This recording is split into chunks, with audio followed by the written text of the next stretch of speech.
नमस्ते भारत। मैं मीनाक्षी सहरावत।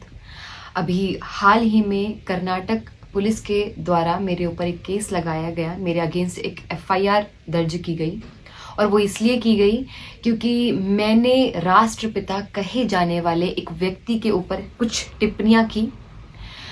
टिप्पणी करते समय मेरी भाषा एकदम नियंत्रण में थी। मैंने कोई अशोभनीय अमर्यादित शब्द का प्रयोग नहीं किया।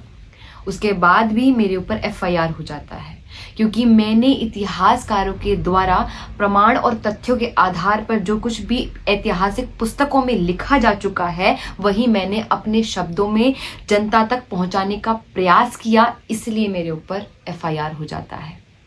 आप विचार कीजिए कि भारत जैसे देश में एक पंजाब क्षेत्र के सांसद भगत सिंह को आतंकवादी कहकर पुकारते हैं। हमारे देश में वीर सावरकर को गालियां दी जाती हैं। हमारे देश में प्रभु श्री राम के होने के बार बार प्रमाण मांगे जाते हैं। हमारे देश में श्री कृष्ण के चरित्र को बार बार गिराया जाता है, उनके चरित्र का दोहन होता है, लेकिन ऐसे लोगों पर कोई एफआईआर दर्ज नहीं की जाती है। आप विचार कीजिए कि हमारे देश में एक पेंटर जो माता सीता, माता लक्ष्मी और अन्य कई देवियों की नंगी तस्वीरें बनाता है, उसको पद्मश्री और पद्म भूषण से नवाजा जाता है। एफआईआर तो होने से रही।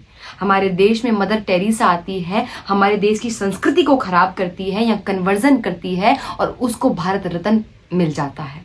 अब विचार कीजिए, हमारे देश में जेएनयू जैसी यूनिवर्सिटी में एक व्यक्ति भारत तेरे टुकड़े होंगे जैसे नारे लगाता है और उसके ऊपर कोई कार्यवाही नहीं होती है। क्यों? क्योंकि उसके पास फ्रीडम ऑफ स्पीच है, फ्रीडम ऑफ एक्सप्रेशन है, वो अपनी भावनाओं को व्यक्त कर सकता है। लेकिन मेरे पास ना फ्रीडम ऑफ स्पीच है, ना फ्रीडम ऑफ एक्सप्रेशन है, ना मेरे पास कोई प्रश्न करने का अधिकार है।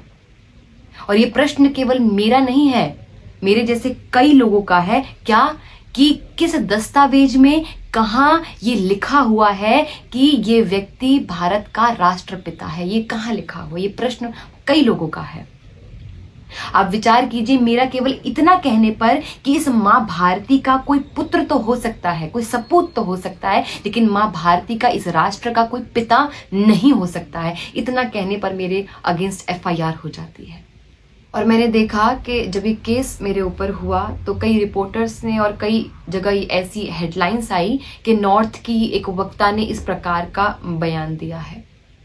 हमने कब से अपने आप को इस प्रकार से नॉर्थ और साउथ में बांट लिया? एक बॉर्डर कब हमने खींच दिया? मैं नॉर्थ, साउथ, ईस्ट, वेस्ट नहीं हूँ। मैं एक भारत की बेटी हूँ। भारत की बेटी के ऊपर ऐसा कुछ हुआ है, भारत की बेटी के साथ ऐसा कुछ हुआ है, तो पूरा भारत मेरे साथ होना चाहिए। तो अपने आप को इस प्रकार से ना बांटा जाए।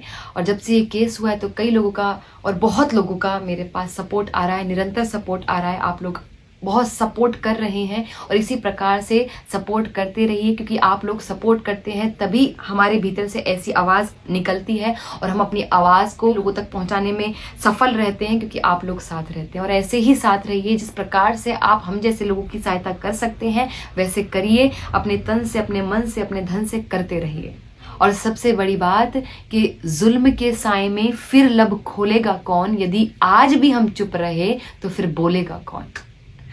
तो हमें चुप नहीं रहना है, इसी प्रकार से अपनी आवाज़ को उठाते रहना है। नमस्ते, हरे कृष्ण।